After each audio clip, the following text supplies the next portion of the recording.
Nah, oke, sekarang Bapak akan menjelaskan bab yang baru, yaitu tentang distribusi dan fungsi peluang binomial. Nah, di sini Bapak akan menjelaskan tentang populasi dan sampel dulu. Kemudian Bapak akan menjelaskan variabel acak, ada yang diskrit, ada yang kontinu, kemudian distribusi probabilitasnya. Oke, Bapak akan langsung masuk ke populasi dan sampel dulu. Nah, di sini ada contoh nih ya. Jadi, Bapak akan menjelaskan populasi dan sampel dulu.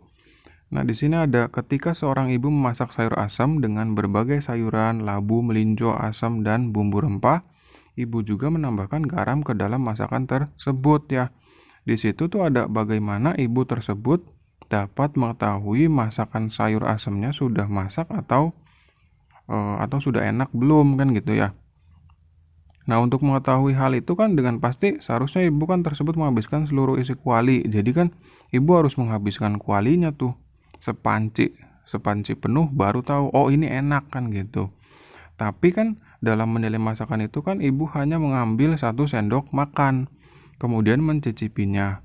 Hal itu cukup untuk mengetahui isi seluruh masakan. Jadi kan kalau misalkan kita untuk mencicipi enak atau enggak kan kita cukup 1 sendok aja, jadi nggak harus satu panci kita coba semua ya kan gitu, nanti kan wah udah habis bikin lagi gitu kan, kita cukup 1 sendok aja gitu untuk mencicipinya. Nah, dalam hal ini seluruh kuah dari masakan sayur asam dalam istilah penelitian dikenal dengan populasi, dan sesendok makan dari masakan yang dicicipinya ibu itu disebut sampel. Jadi sesendoknya itu sampel, kemudian satu pancinya itu adalah populasi gitu ya. Nah, di sini kan kalian udah bisa bedain nih, sampel itu apa, populasi itu apa. Oke. Nah, oke, di sini Bapak akan menjelaskan tentang variabel acak ya. Jadi variabel acak itu merupakan suatu fungsi yang menghubungkan suatu kejadian dari ruang sampel ke nilai numeriknya. Jadi variabel acak itu dinotasikan dengan huruf kapital X, biasanya gitu, X besar. Dan huruf kecilnya, X-nya itu menyatakan nilai-nilai dari kemungkinan sebuah kejadian. Jadi contohnya gini, misalkan ada keluarga ingin punya anak 2. Nah, tapi ingin punya 2 anak laki-laki. Nah, itu kan kemungkinannya berarti ada 3 ya. Bisa 0, bisa 1, bisa 2. Jadi 0, 1, 2 itu X kecil. Maksudnya 0 tuh apa sih? 0 itu maksudnya dia tuh nggak punya anak laki-laki gitu. Bisa aja dua-duanya perempuan gitu. Jadi 0 dianggapnya. Tapi kan bisa aja laki-lakinya cuma 1 gitu. Perempuannya 1. Berarti kan kemungkinannya itu 1 gitu. Nah, kalau misalkan laki-laki berarti kan 2 anak laki-laki. Nah, berarti itu laki-lakinya ada 2. Jadi kemungkinannya tuh ada 3. Ada 0, ada 1, ada 2 gitu. Jadi 0, 1, 2 itu X kecil. Kalau misalkan permintaan anak laki-lakinya itu adalah X besar gitu ya. Jadi kalian harus tahu bedanya mana variabel acaksnya, mana X besar, mana X kecil lah gitu ya. Oke. Nah, oke, di sini kan ada contoh nih. Di sini ada keluarga Abdullah ya. Keluarga Abdullah ini merencanakan 3 anak, tapi variabel acak X-nya itu menyatakan jumlah anak laki-laki.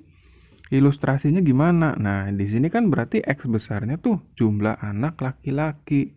Pengennya 3 anak.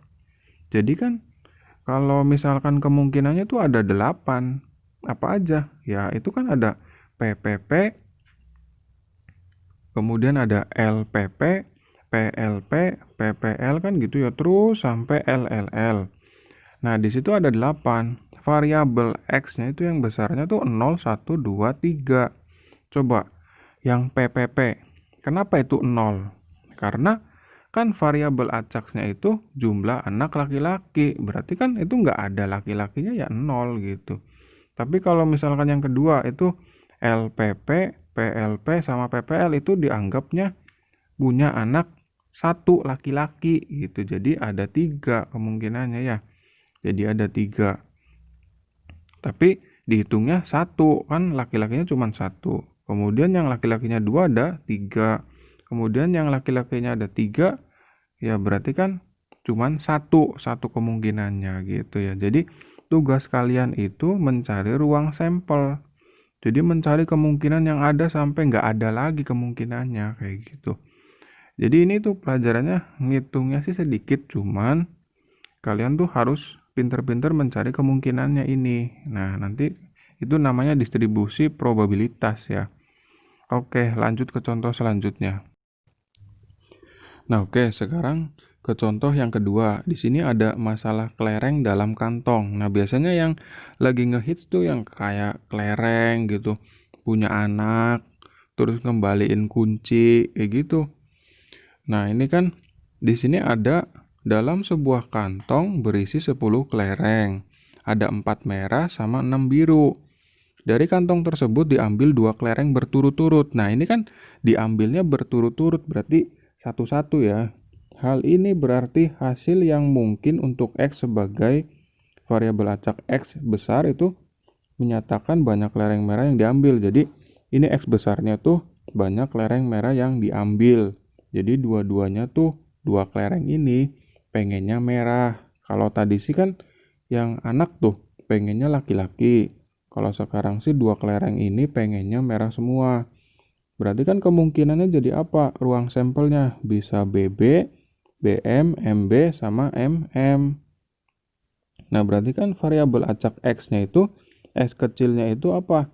0, 1, 2. Bisa 0 nggak ada merahnya, terus 1 merah, sama dua-duanya merah, kayak gitu ya. Tapi kalau misalkan nanti diambil 2 kelereng sekaligus, berarti itu BM sama MB itu dihitungnya 1 ya. Jadi ruang sampelnya cuma 3. Kalian juga harus perhatikan kata-katanya. Kayak misalkan berturut-turut, berarti ngambilnya hiji-hiji ya, satu-satu. Nah, tapi kalau misalkan sekaligus, berarti BM sama MB ya sama aja dihitungnya 1 gitu. Karena kita kan pakainya kombinasi, tidak memperhatikan urutan. Oke, lanjut ke contoh yang berikutnya. Nah, sekarang ke contoh yang ketiga ya. Di sini ada masalah kendaraan yang melintas di jalan tol Cikampek. Di sini jika kita mengamati jumlah kendaraan yang melintas di jalan tol dengan X besarnya itu menyatakan variabel acak yang menyatakan jumlah kendaraan yang melintas. Jadi ini variabel acaknya tuh jumlah kendaraan yang melintas. Ya, kalau misalkan jumlah kendaraan yang melintas berarti kan 0, 1, 2, 3 terus gitu. Sampai nggak ada batasnya. Nah, berarti kan 0 itu apa? 0 itu kan berarti tidak ada yang melintas. Tapi kalau 1 ya berarti ada 1 kendaraan yang melintas. 2 ya berarti 2, 3 juga terus gitu. Bisa nggak sejuta? Ya bisa aja gitu. Jadi ini kalau misalkan nggak ada batasnya berarti ini continue ya. Pakainya nanti ini namanya continue lah. Kalau tadi kan discrete karena ada batasnya. Nah, jadi ilustrasi 1 dan 2 merupakan variabel acak yang bersifat diskrit gitu karena ada batasnya. Kayak tadi kan punya anak, mintanya 2 anak laki-laki, berarti kan 0, 1, 2. Kayak misalkan tadi 2 kelereng, berarti 0, 1, 2 juga gitu. Nah, sedangkan ilustrasi yang ketiga merupakan variabel acak yang bersifat kontinu dengan ruang sampel kontinu juga. Gitu. Nanti Bapak bahas yang diskrit dulu ya. Oke,